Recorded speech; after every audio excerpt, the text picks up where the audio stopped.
Welcome, everyone. My name is Vanessa Nesperos, and I'm the Associate Program Director at the Academy Community for Community Behavioral Health. If you are joining us for the first time, if this is your first time joining for an Academy program, it's my great honor to welcome you into our Academy space and to tell you a little bit more about our work. We are a New York City training provider for New York City community-based organizations and social service providers. And we understand that social service also comes from people in farms, people at libraries, people in parks, and people that work in volunteer roles in mutual aid. So we are here welcoming you all to be a part of this conversation. And if you are a New York City provider, we also invite you to take a look around the Academy for Community Behavioral Health's website and take part in our free learning programs. We provide programs that prepare people to offer care and compassionate care to New York City clients and community members, and also to center well-being, to center the well-being of the person who is providing help. In addition to our free programs, we pilot through co-design new initiatives that provide care, new methods that provide care, and also creating an evidence basis for things people have been doing for a very long time that provide care. And so this work of the New York City Land-Based Healing Project is a core component of that, along with our work to outline youth mental health advocacy as a skill set in New York City. And so I have the great pleasure of introducing my colleague, Elise Tosati, who is the program director of the Academy for Community Behavioral Health, who will tell you a little bit more about why this work is so important in a behavioral health sense and why we've become a partner for this particular work. Morning. Thank you, Vanessa and Anna, for your welcome. Thank you so much to everyone who has joined. My name is Elise. I also feel so fortunate and privileged to be here to listen today, to be with all of you. I wanted to start by thanking the farm stewards and the young people who make up the New York City Land-Based Healing Project, including the 7 extraordinary stewards that you will hear from today, and also those who could not be here today, and to every farmer or gardener or farm volunteer who might be attending, for all of the care and skill with which you tend people, plants, soil, knowledge, ecosystems. And I also wanted to just acknowledge for a moment Dr. Anna Ortega-Williams, who nurtured the seed of this idea. Some of you may know that Anna is the Academy's inaugural innovation resident, which is a role that was built in part around a shared commitment to widening the lens of who we recognize and uplift as knowledge holders and knowledge makers. There's really no one, I think, who does this better than Anna. For her, it's not just a methodology, although it is that, but it really is who she is. And so today you'll get to encounter a project that has been very lovingly co-created at every step by the team here and others, from its wide vision to its very kind of small logistics. And we'll acknowledge too Vanessa's role in holding some of the invisible infrastructure that goes beyond a very wide and kind of democratizing project like this. Um,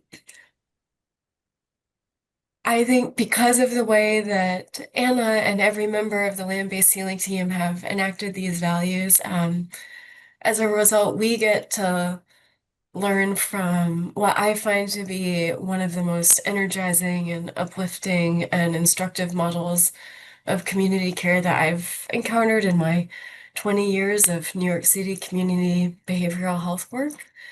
And one of the associations I've been holding is something that Dr. Gary Belkin said a few years ago, that simply changing where care happens changes how care happens.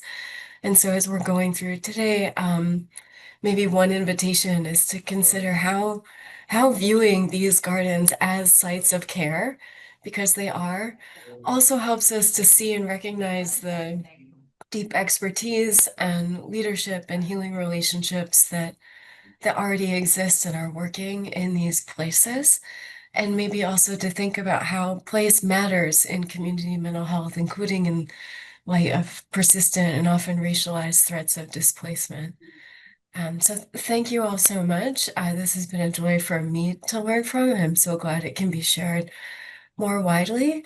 And we'll just say a final note that, again, if you're new to the Academy, I want to also thank our sponsors from the Mayor's Office of Community Mental Health and the Mayor's Office for Economic Opportunity, whose support makes our free learning programs and programs like this possible. So thank you.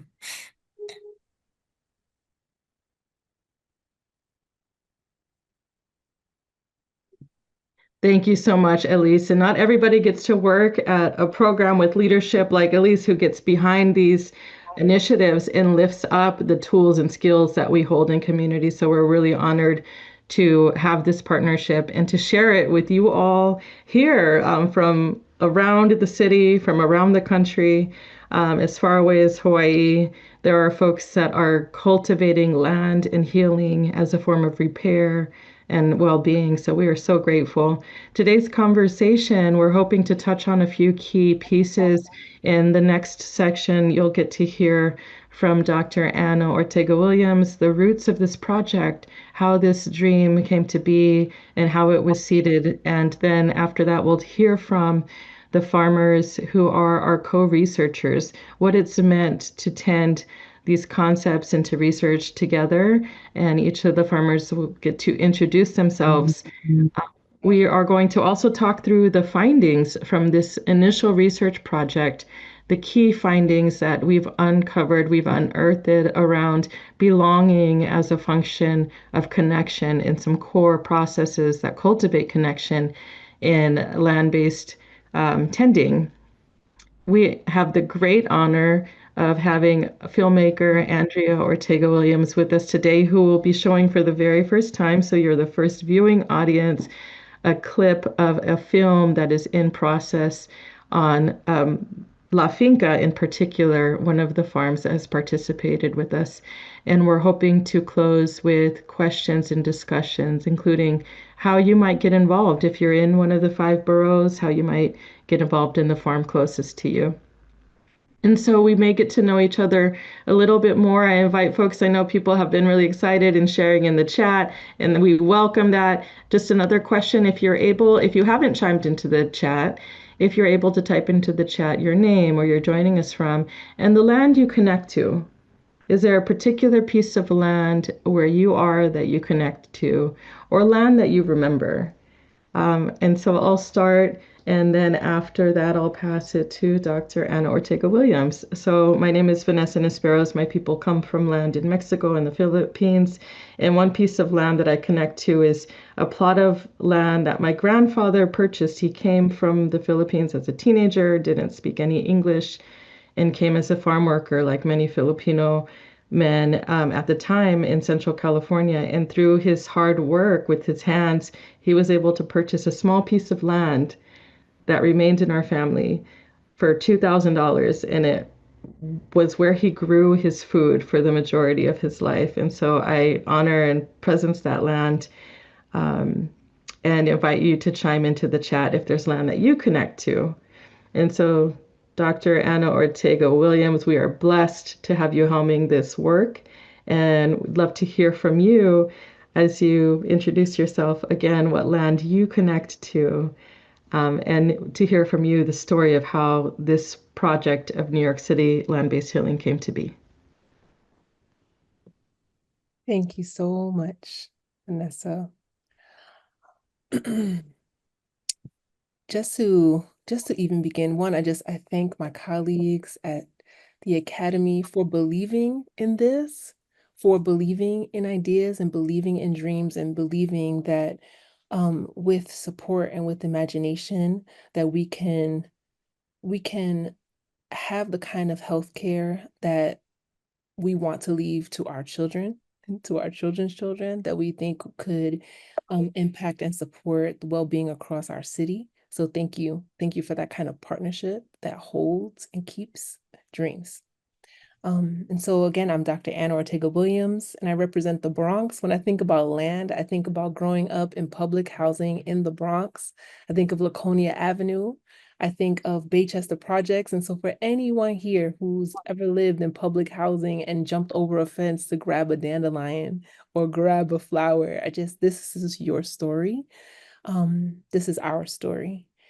I also dedicate this to my grandmother who migrated from the South of the US, so coming from the Carolinas to New York as a teenager. Her name is Anna Day. And she came here at 13. So we don't know our full connection to land. And that's the story of this city. So many people come, whether it was through the Great Migration or the most recent waves of migration, looking for a fill in the blank, right? Like people come to New York City looking for something. And when we come here, um, it's we have something, right? Whether it's braided in our hair, whether it's stories from our histories. I see Dr. Zuleika Henderson here. And so I think about intergenerational healing and well-being. We would not be here if we were only the stories of harm that have happened to our various peoples. So this work is rooted in transformation. It's rooted in the secret stories that were told by fires. It's under the boot of colonization. This work is a part of the fireside chats that happen where people learned how to pound a leaf and put it on a particular body part so that there could be healing and recovery from wounding. So this story, if I bring it all the way to the present, like how did I get the question inside of me as a researcher to wonder what is the meaning of working the land for Black youth and youth of color in New York City? It started in my practice as a social worker. I've been a social worker for 25 years in New York City. I worked, the last full place that I worked for 16 years was the Red Hook Initiative. And the Red Hook Farms, which is then known also before as added value, it became Red Hook Farms. I got to talk to young people in 2017 who work the farm, who learn about gardening and learn about not just planting, but how to take care of um, each other through the process of gardening.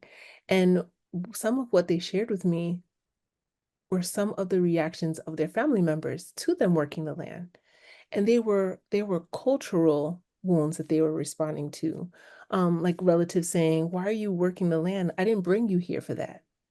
Or why are you working the land like you're a slave?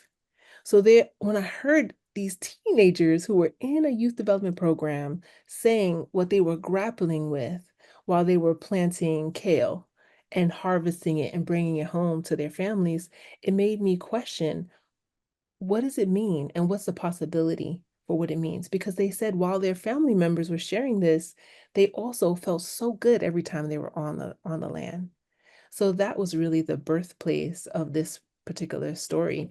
And before I share a bit more about what type of research we did, I just want to shout out scholars like Dr. Maria Yellowhorse Braveheart, Dr. Karina Walters, Indigenous scholars like Dr. Michelle Johnson Jennings, um, who taught me that there are different ways to do science.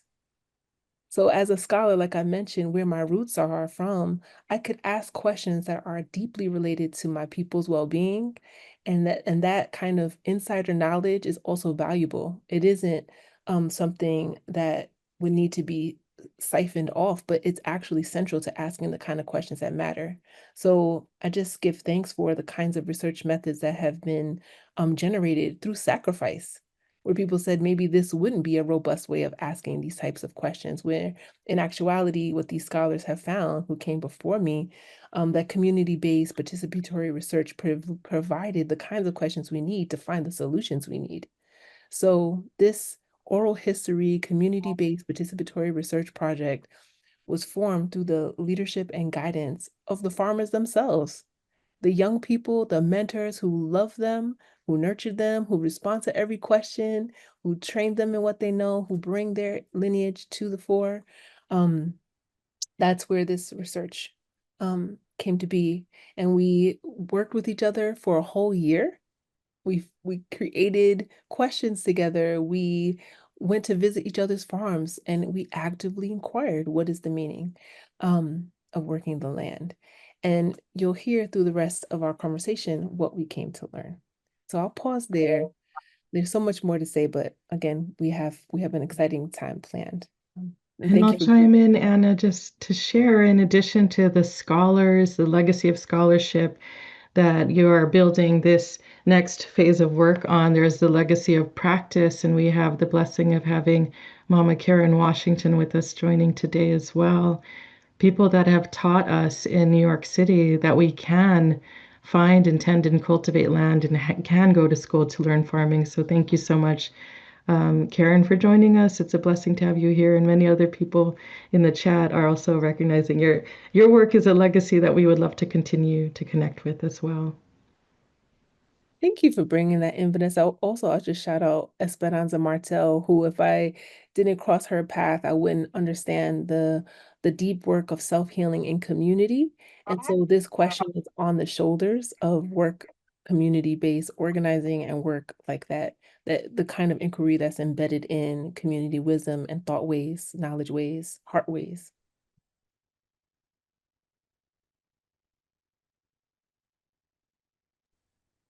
Thank you. And so for many of us, this is our first time that we've participated in research as knowledge creators and knowledge generators. There are, of course, myriad ways that we hold knowledge in our communities through oral history, through how we've learned to live and listen to plants. But we're going to take a moment now to hear from the farmers themselves who have cultivated this work. And so for those of you that are part of our co-research team, I invite you to use the hand raise feature if you're able to access that, because that'll pop you to the top of the screen for folks that are joining us.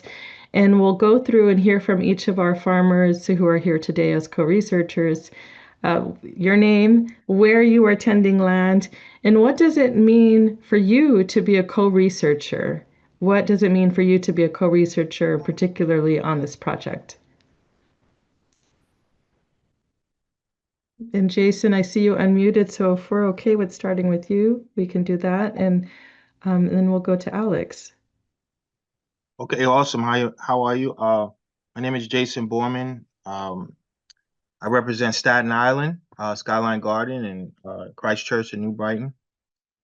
And to answer your question, I just really wanted to fall in love with the land again. Kind of reset my mind, help the kids reset their mind from this whole tech world and AI, etc.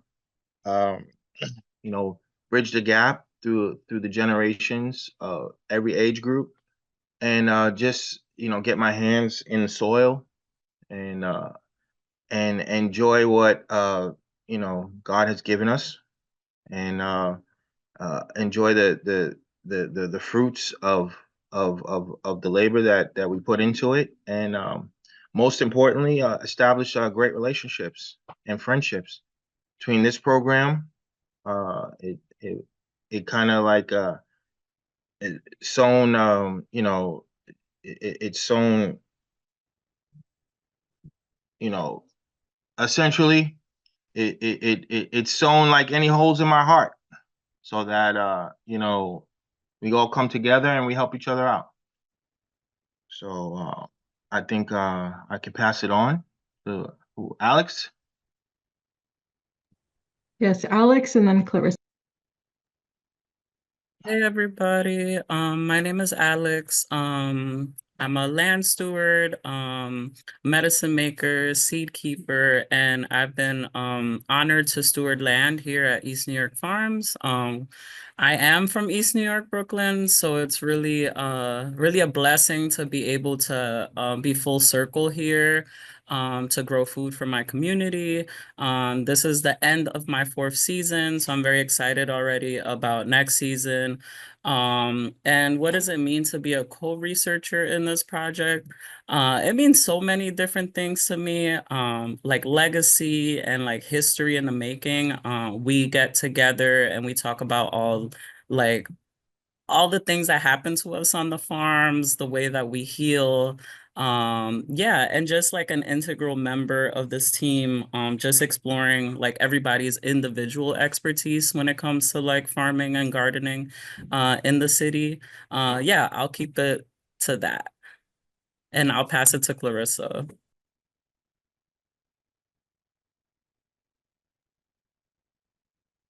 Good morning, everybody. Thank you, Alex. Thank you, Jason. My name's Clarissa James, and I'm the lead steward of Garden of Resilience, and that's based in Queens. And what it's meant to me to be a co-researcher of this project is it's been affirming, affirming in the sense that I have gotten the opportunity to work directly, connect directly with all of these wonderful farmers from all over New York City. And they have affirmed that, you know, it's so important that we have these third spaces in communities of color that can offer healing in this way and can offer comfort. So I'm just so grateful. I am going to pass it to Nando. Good morning, everyone. Glad to be here. Thank you for having us. My name is Nando Rodriguez. I am a research steward here, and my land is Frank White Memorial Garden in West Harlem. I've been, for many, many years, I've been part of the land, and my goal was to engage young people into the land of New York City, to the land of gardening, and to make land activities not only accessible for young people, but to become a place of education, skills training, and survival. And being a part of this research allows me to think about the healing part of this process that I've always engaged in. When I was a young person in the Lower East Side, looking, figuring out very quickly, learning from my elders who were tending the land, who were using the land, who was creating access for me, was not really at the moment understanding that that was a survival moment for my life growing up, and understanding that land is a healing um, energy, is a healing medicine, a healing space for our communities, for all people of all genders and race and age, was a key part for me. And bringing young people and researching with this team made me allowed me to also bring the part of not only engagement for young people to the land is important, but the healing process that the land has for them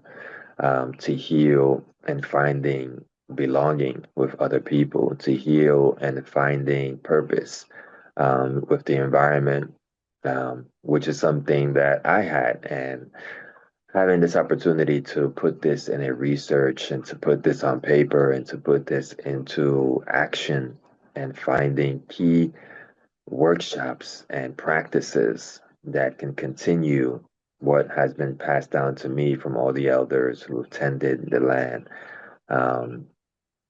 was my reason for joining this team.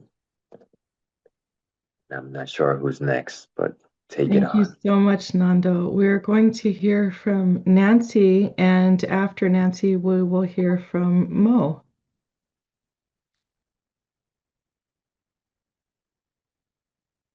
Thank you. Hi, everybody. My name is Nancy Ortiz-Surun. Buen dia. I'm so honored to be here with the cohort of land-based healing and the Academy and all of you. I'm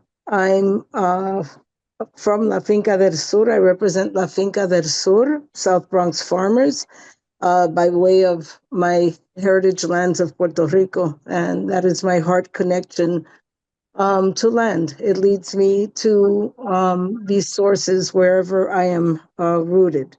We're a 16-year-old women of color community-led farm space about 12 blocks away from the Union Avenue neighborhood where I was raised and where my mom had a flower shop and introduced us to nature, right in that unexpected space. Being a co-researcher has felt like fulfilling the legacy of the people and activism of the South Bronx, gathering and transposing data, for lack of a better word, through our own life experiences and knowledge. For decades, we've been organizing and offering this perspective. And land-based healing really opened the door and invited us in to be able to center and utilize this firsthand knowledge intergenerationally, for uh, healing and just community gathering purposes, feeling like this is how we should live. So it's been an honor to be able to steward that in our space in the South Bronx. And I will pass it to Ito, if she's here. I believe Ido is not able to join us, but we do have Mo. Okay, Mo. So I'll pass it to Mo. Thank you. Hey, um, hey, I'm Mo Laguerre-Labouet. I use they, them pronouns. I am so honored to be one of the youth, technically, a part of this awesome group of people. I began my journey into land stewardship at East New York Farms. I'm born and raised in East New York. Um, being a co-researcher for me, um, really has to do with just like, well, coming into this, I heard like the healing aspect and like I was like, okay, yeah, I definitely need to be a part of this. And it's just been really awesome to put it into words, like Nando said, like put it into action, like the work that we're doing, and just like sort of spreading the gospel with people that don't like maybe underestimate our knowledge, as land stewards. Yeah, yeah, I think it's just been really cool to be a part of this with such awesome scholars and to be recognized. Again, yeah, just like not having our knowledge underestimated and being acknowledged that we know so much intergenerationally. Um, yeah, yeah, so grateful to be here, so honored. Thank you. Thank you so much, Mo. And that's the perfect segue into being able to capture that we know things and we know things are valid. And we work in a world in Western society where for us to say something that we know is legitimate, we have an evidence basis. And the way an evidence basis is reached is through research. And so one of my favorite aspects of working with you, Anna, is the ability to understand that there is just a different language that we need to know and learn to legitimize what we know in the institutions that by and large were not created for us. So, Dr. Anna Ortega-Williams, I pass it back to you to guide folks through the story of how we did this research and what we found, how we came to these findings, and to introduce our first theme.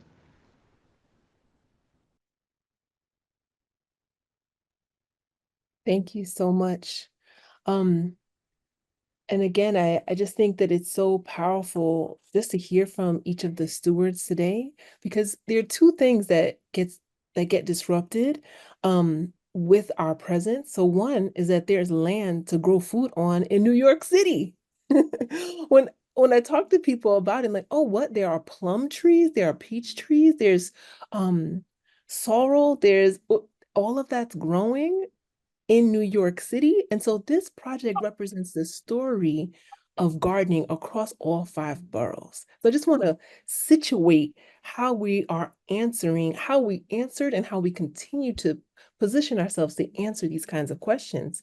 How it happens in Staten Island is different than how it happens in Queens and different than how it happens in the Bronx. And there's an overlap. And so we got to break the silos of boroughs in this project. So there were opportunities to go and visit each other's land and to unpack the assumptions and get to the essence. And so we use a phenomenological approach, which means we really tried to get to the foundation of what is the meaning of this experience. We weren't trying to prove an intervention.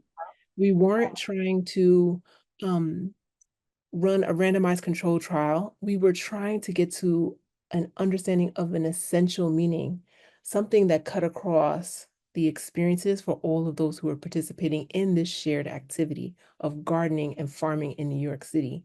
And in particular, we centered the stories of stewards of color who also aren't often centered in an experience of healing and in the experience of guiding a healing process. And so making sure that we had shared decision making was essential, making sure that young people and mentors were able to be equal partners in how stories were getting shaped and told. And also for Vanessa, who we helped to dive into from the analysis to the questions to the end of drafting the manuscript. It was always a circular process where Elise, who did analysis, or in Kemka, who did analysis, Vanessa and I, we always shared that analytical process, and we worked in concentric circles, and we all brought to the table our different areas of expertise. We also leaned on best practices. So we use the best practice of thematic analysis.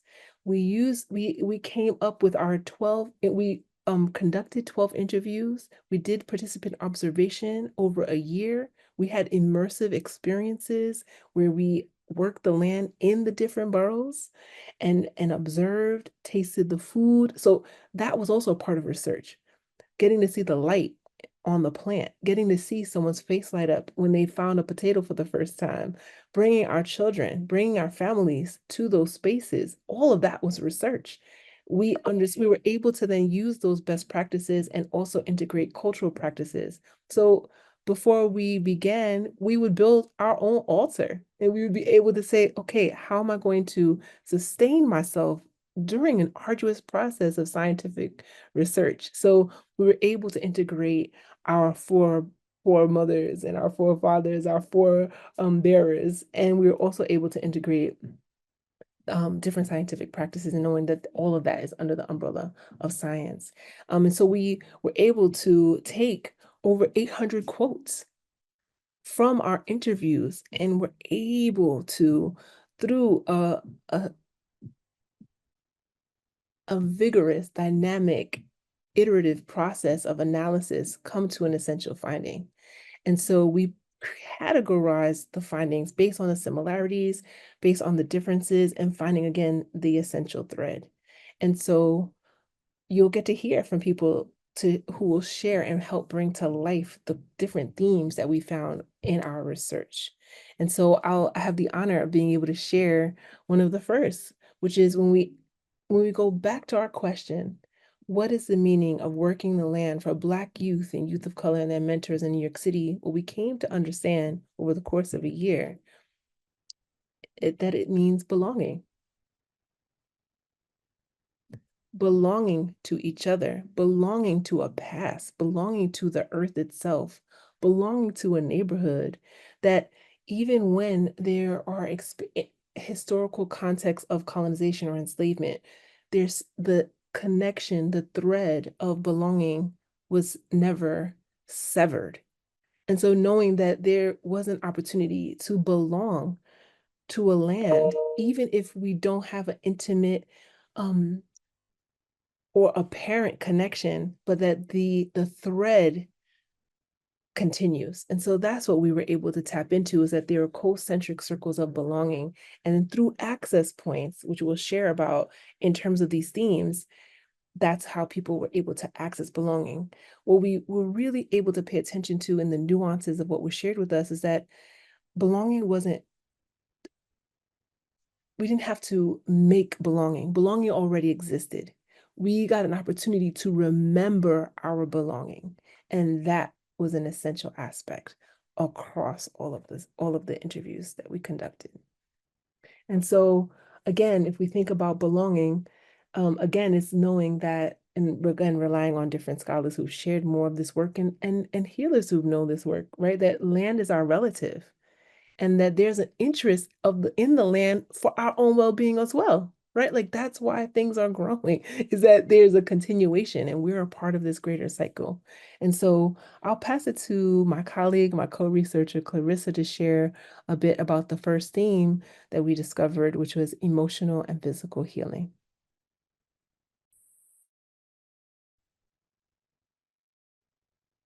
Thank you so much. And thank you so much for this opportunity. When I think about emotional and physical healing and what I've, gotten to witness at Garden of Resilience is number one, on a personal level, I connected to gardening after the death of my mother because it was the only thing that actually comforted me through my grief. By being able to put my hands in the dirt and do something tangible in that way, it was the one thing that comforted me because before she passed, I now see it in retrospect. I'm very grateful that I was able to have a conversation with her, that she spoke about, do not go visit me at a grave. I am not there. So when I was dealing with my grief, I felt like I had to find something that I could honor her with, but I wanted to honor her wishes of not going to a cemetery. And I started a garden in the back of my childhood home to honor her. And that really got me understanding. It was the only thing that comforted me with my grief. Getting the opportunity to steward Garden of Resilience in Queens, which you talk about, youth belonging. The youth of my program were responsible for making that land become a community garden. They did that. They did the groundwork in order to make that happen. But thinking about belonging and emotional connection through the land, what I have been able to witness as a steward is individuals not always coming in and tending to the land, but coming in and feeling a sense of they just want to share, right? So a neighbor that lives right on the block that would visit the garden came in one particular day that I was maintaining the beds, and she shared with me in that space that she had lost her son, and the fact that she felt comfortable enough to share that information with me, I was very touched, but also felt very honored. And I've also come across that people have come into our space and they are caretakers to relatives that might be sick. And they have found a lot of comfort in just coming in and weeding the land and being able to have a space that they can just share. While I'm weeding the land with them, right? And we're picking up the weeds and doing all those things, there's almost like this release that happens, So that's why in the beginning, when I said it's so imperative that we have these third spaces, especially in communities of color, that people have access to, right? And they're this alternative.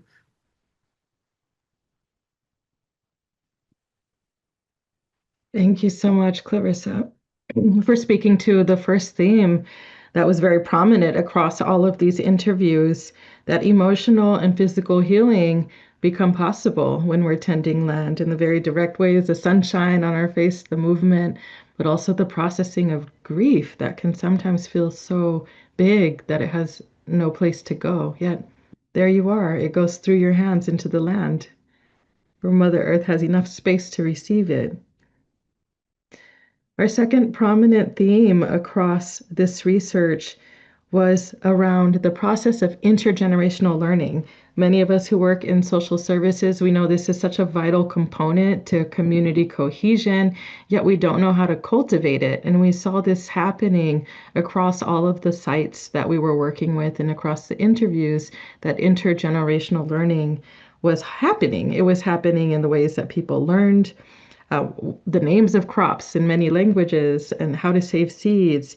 And it was happening in the ways that people learn how best to listen to plants and tend to them. And so I invite my colleagues, Jason and Zonia, to speak to the intergenerational learning process. And Zonia, I welcome you to also introduce yourself and say more about the beautiful land that you are tending.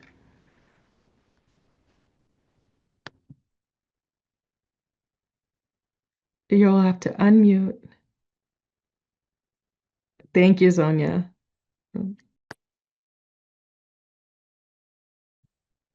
You'll have to click the unmute. Let me see if I can do that. No, I got it, Vanessa. Beautiful. Thank you so much for joining us, Sonia. Good morning, everyone. My name is Zonia Ortiz. I'm representing La Isla Youth Community Garden from High Bridge, the Bronx, working collaboratively and contributing as a co-researcher with the Land-Based Healing Project. And it has been a wonderful experience. I would like to speak to you now about intergenerational between youth and seniors. That is very important because none of us are going to be here forever. It promotes confidence in youth. It also is a way to pass on our skills, which the youth can improve on. I became involved with this project because I am a third generational gardener. I started gardening with my grandmother at the age of 3. I looked around my neighborhood where I live. There are so many youth. There are not a lot of things for them to do. And gardening is a way, as I said, to build confidence, but it's also a way to pass information between youth and seniors, which also promotes good mental health. They don't have as much worrying to do. The land heals when you put your hands in the soil. It also teaches you about growth because you're growing with the land as you tend the land. I'll pass it to Jason.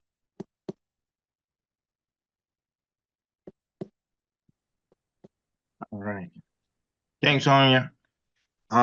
So I wanted to touch upon a few things as far as intergenerational connection. First and foremost, I had 2 wonderful grandparents that raised me, and when we got an opportunity to have a backyard, my grandmother, her friends, my grandfather put together a garden.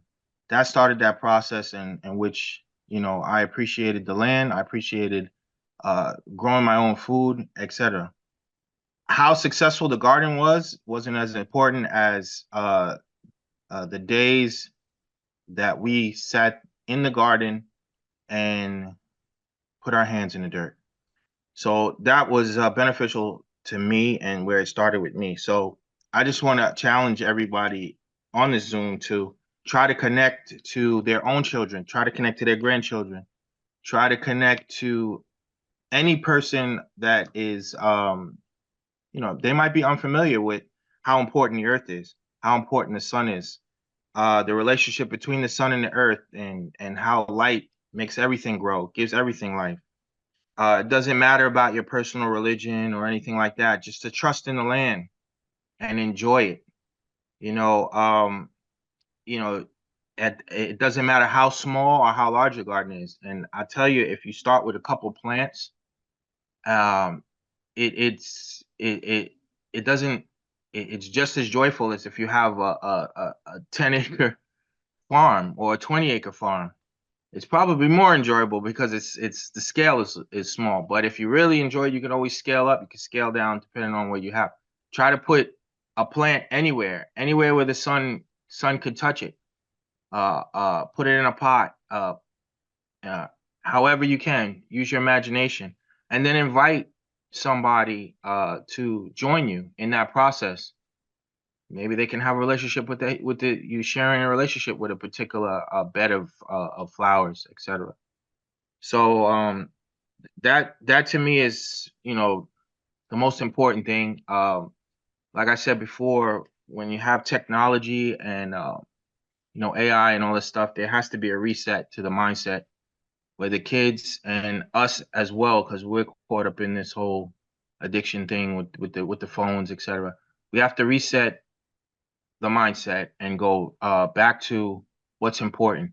None of us can survive without whatever comes out of the ground. So, it's important to bridge these gaps, to form these relationships, and it's probably the most joyous thing that you could have, and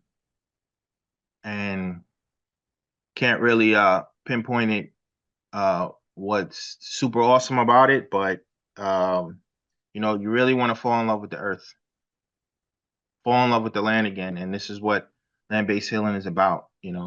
Bringing it together, and enjoying one another's company, in something as simple as a flower. So, not sure. I guess I'll kick it back to Vanessa or Anna. Thank you, Jason. And thank you all for the wisdom that you're sharing for our farmers and land-based healing stewards. If there's something that popcorns for you that you'd like to add, I invite you to use the hand raise feature. And I am going to pause us for one moment to take us through some movement. So we're talking about how connecting to land invites movement into the body. It deepens our lung capacity, breathing fresh air. We're going to just take a quick movement break, and I invite you to find a comfortable place in your seat. If you have space in front of you under your desk, I invite you to stretch out your legs, flexing your toes and pointing them like your feet are the roots of a giant tree, like your feet are extending deep into the earth and connecting to that earth's wisdom. I invite you to find some movement in your spine. Our nervous systems are hardwired through our skull all the way down to our tailbone, and through moving our spine, we reset our nervous system. It's wonderful to think about our culture's dances and how many of our cultural dances move our spine left to right and front to back, and how healing our people's movements are. And last, I invite you to stretch your arms up, moving only in the ways that are available to you. No pain should be necessary, but moving up and thinking of your hands as branches, stretching up to that sunlight, stretching up to all of that vitamin D, connecting to the sun that sustains us, and taking a moment to move in whatever way feels good to you. We are very grateful for your time with us for these 2 hours, and we're just pausing, as we do on the farm, to take breaks and tend to our bodies, so that we can be here for this work.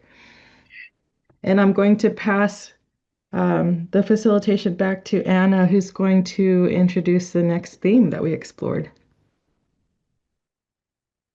Thank you. Again, I just think it's so beautiful to look at the chat and to see what people are pulling from each other's stories. I'll just say briefly, I recently went to a fundraising event for an organization, and they said, when you build community, you are building stories.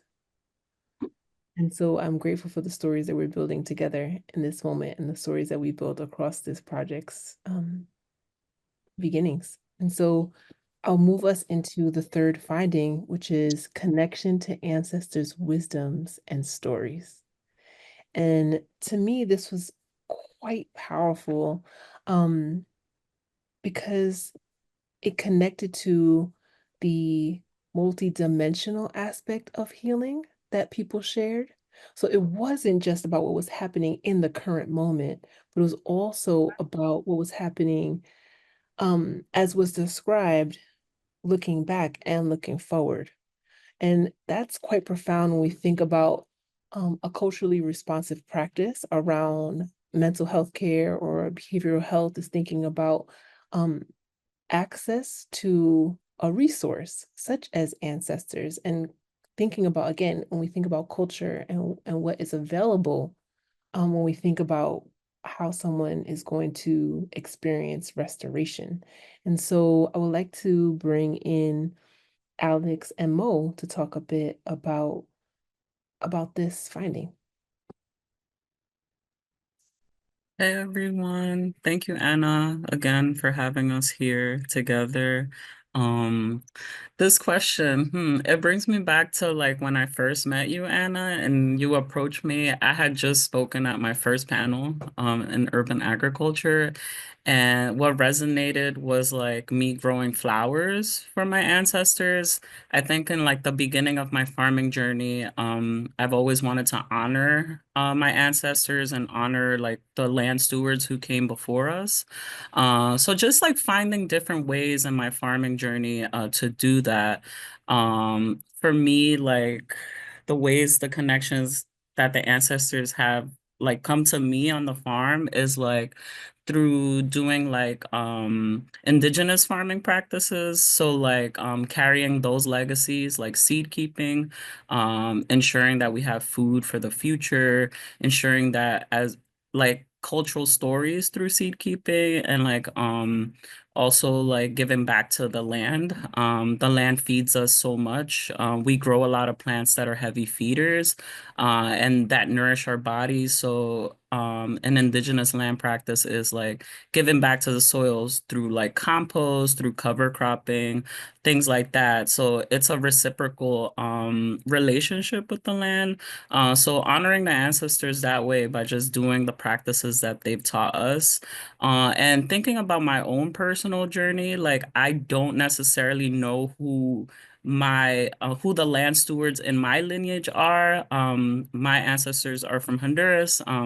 Many who were land workers. I don't know them personally, but when I do this work, I feel them nearby. I see the messages in like the leaves falling. When I see a red cardinal, I see my grandfather coming to like give me a sign, like you're in the right journey right now.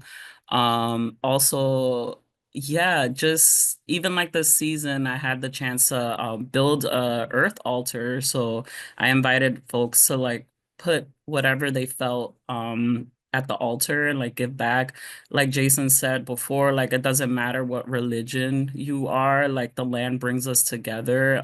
We need the food and we need the learnings that the land teaches us. So it was very, very huge goal to like build this altar on the farm and yeah, just like knowing that we are reciprocal, like human beings are not above like animals or the plants, like we all have a relationship to the land. So yeah, I think I'll leave it with that. And definitely another thing is like working with the young people here at East New York Farms and getting to teach them about like ancestral things and like spirituality and like they may not understand it yet, but just like planting that seed and seeing them add things to the altar. Yeah, I'll pass it to Mo, who I've had like the honor to work with this past season. So I'll let them share some stuff with you guys. Hey, thank you, Alex. I also had the honor of working so closely with Alex and under their mentorship and them planting those seeds of like ancestral wisdom and Afro-Indigenous practices really did a number on my mind, like really altered my brain chemistry in the best way. I feel like I worked as assistant farm manager in my last season at East New York Farms, and I fortunately and unfortunately had a lot of moments alone on the farm. Just like I say unfortunately just because sometimes it can get lonely, like some mornings when like I'm a little isolated, but also I love what Alex said about like just sort of receiving messages from the ancestors through our intuition. Um, I think I really connected so deeply to my intuition and to the ancestors through working the land. Um, my my grandma, like the first oral history project that I ever did was in middle school, and she like this was well before she got diagnosed with dementia, and I'm so grateful that I had this opportunity. But my grandma shared with me that her grandfather had a sugarcane farm or plantation in St. Lucia. And I didn't know we had any roots in St. Lucia. Like she's from Panama. That's all I ever knew. And yeah, it was just really beautiful to know that like the work that I'm doing connects me to her father in any capacity. Um, and of course, I never met him, but like, yeah, it's just nice to get like little little affirmations that like I'm on the right path and that like my ancestors are with me, protecting me, guiding me. Um, I really hold that so dear to me. And I think another thing with ancestral wisdom, oh yeah, I mentioned like intuition, just like being drawn to plants that I would have never like understood its capacity in my life, such as mugwort, and like it's so abundant and like we all see it and sometimes just maybe take it for granted. But like mugwort has always been, and rosemary have always been plants that I just put in my pocket. Like since in high school, I would just see it and it smells awesome. And I'm just like, I'm gonna keep this with me. And then my Luna. But yeah, just like I would, yeah. So like aromatherapy is something I really learned. Um, like its importance of in relation to like connecting me to the ancestors, and to grounding myself and feeling in my body and feeling safe. Um, so yeah.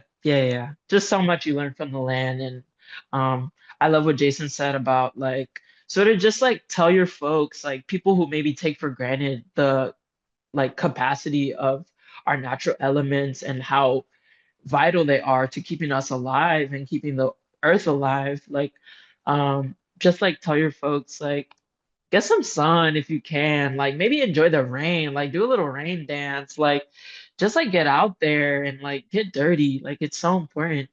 But yeah, thank you. Thank you so much, Mo. And I'm going to invite Nando from the Frank White Memorial Garden to also chime in on this beautiful theme of how we are connected to our ancestors' wisdom. As Dr. Anna Ortega-Williams shared earlier, there's not a severance, there's a reclaiming and a remembering, putting together the parts of us that are still connected. So Nando, anything that you would like to share in your experience as well? Yeah. Um, sorry. Um, yeah, growing up, my family is uh, Dominican. I'm born American, but my family is Dominican. And every time when I was a kid, my mom used to take trips with me to Dominican Republic. And my grandfather was a farmer, and he had a large farm in Bonao. My grandmother, they separated, but she always loved growing orchids and flowers and different type of medicinal herbs in her home. And every time I used to go to the farm with my mom, I used to run around the farm and just, like to follow the little chickens, the little ducks. I think they were the cutest things in the whole wide world. Used to go by and see the pigs that they were raising, and they fall in love with the little pigs. And I started, not at the moment, I never realized how the cycle of living on a farm, like everything is used, every action is a purpose for growing up on a farm. When you stayed, when my grandfather used to stay in the farm, find a place to lay down and just kind of drink his coffee around his trees. A lot of people always used to tell me that that was his way of giving back, but also taking energy from the farm. My grandfather lived to be 115, and he passed away a while ago. But my grandmother, uh, with God on us, we celebrated her 100-year birthday this last June. And I just started to realize that the energy that I felt being around trees, being around green spaces, being around farm, was starting to kick in as I would grew older and I started working with young people, and I started to be like, sometimes just being outdoors brings some type of health, some type of youth, some type of strength within you, taking in the energy of the nature around you. Um, and then what I started to do is I started to take my young people on trips to visit other gardens and other farms and to meet elders, and I always tell the story about meeting Karen, Mama Washington, Mama Karen, and taking my young people to learn from her about why did she keep, farming at such a strong and elder age, and her stories and all of the other stories, and Miss Turbin, who's going on 98 in Frank White Memorial Garden. And she just comes out, like she says, she doesn't want to be, I have a living room, I have everything, but it is not the same as going out to the garden and spending time with the community and spending time with nature. So just learning all of those stories, learning all of that engagement, that there is another part of just being in nature. Um, you know, Growing your food, eating your food is healthy, is nurturing, but being around green spaces, being around the energy of life, that cannot speak, but speak to you, that cannot hug you, but hug you. When you hug a tree, when you are feeling the breeze and the leaves are falling around you, it's all energy, going through you. Um, and I took a lot of trips. I've been to Brazil. I went to Ghana with my organization that I work with. And every time we went on these trips to Haiti, we will spend time in some local farm and learning from the elders and understanding that land is power, not only in the physical form, but in the spiritual form. Land is nurturing, land is therapeutic. Um, so if anything, I know from that I always keep inside of me, from elders on tending the farm and the ancestral piece of it, is that the ancestors still live within our green spaces. Their energy has been part of the land, and that energy is still there. So when we're tending the land, we are connecting to our ancestors through their sweat, through their tears, through their joy of being a part of that land. And that's been something that I've always treasured, that the dirt, the soil, the compost, the resources, is all a circle of energy that transfers within the land. And I continue to take that in as the lesson that the ancestors have always taught me, is that there's energy in the ground, and that energy that you put into it lives and forever stays real.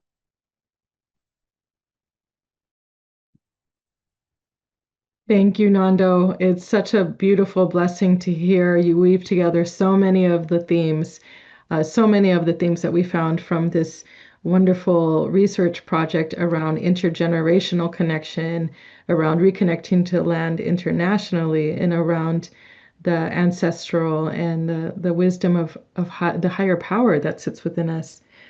So I will call on our Land-Based Healing Stewards Council members who would like to speak to our fourth and final theme. And one of our stewards, Idu Mohammed, who could not be here for today's conversation, shared something so beautiful and eloquent, that when you are tending land, you're able to access the part of yourself that knows a higher power, that knows the higher power in the world and the higher power connection within yourself.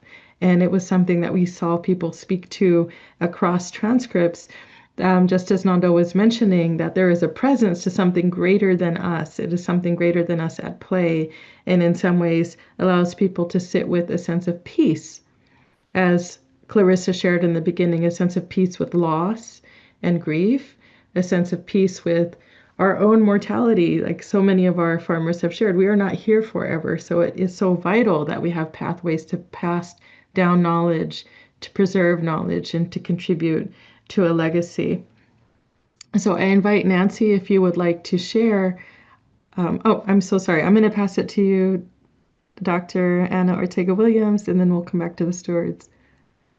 I just wanted to bring in the voice of Asia, who was a young person who was also active on our project all the way throughout. And I want to read her quote because she said, I remember hearing her talk about the small elbows, and she worked at Brotherhood Sister Soul. She was trained by Nando, and said when she brought us into her garden, she said, I built that. I built this. And then she talked about the cycles of life. She said, it made me feel more comfortable with death and mortality because it's time. It's time. The plant might still be fruiting, but it gave us cucumbers for a whole summer season and it did its job. Now it's time for a new plant to come in. It sort of made me feel more comfortable with the cycles of life. So I just wanted to bring her voice in as well.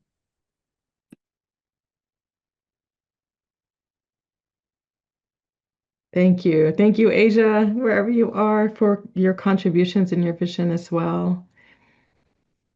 And so any of the stewards who would like to speak to a connection to a higher power, I invite you to use the hand raise feature so we can pass the mic to you. And Nancy, if you are ready to share, I invite you to share.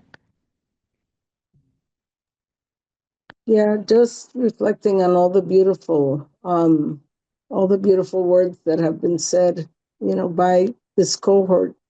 I just wanted to say that, an ancestry is can have a very broad sense. And I think that that's what this work also reveals to us, that our connections, are not just linear in one way. They spread out like in ripples.